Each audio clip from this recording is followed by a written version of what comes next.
ʻAkahi. ʻAkahi is used to express an action happening for the first time. Like all other pepeke we have learned so far, ʻAkahi is formulated using the po'o, piko, and ave metaphor. Here is an example of an ʻAkahi sentence. My mom has flown to Japan for the first time. The sentence can be expressed in many ways, such as, for the first time ever, my mom has flown to Japan. Never before has my mom flown to Japan. My mom has finally flown to Japan.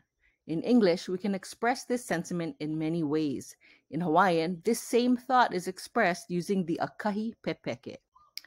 Keeping our octopus metaphor in mind, remember that the po'o begins every sentence.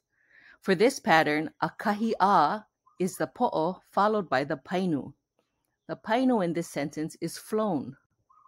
ʻAkahi a lele, first time flown. The piko is the subject or main character. Who is the piko in this sentence?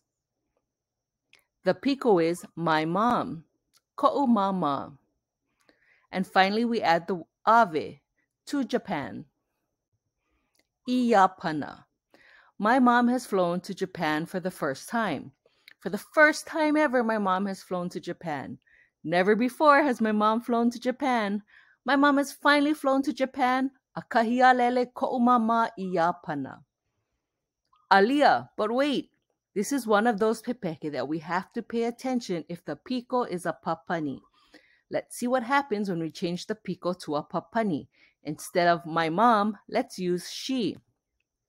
She has flown to Japan for the first time. Let's start with the po'o, ʻAkahi a lele.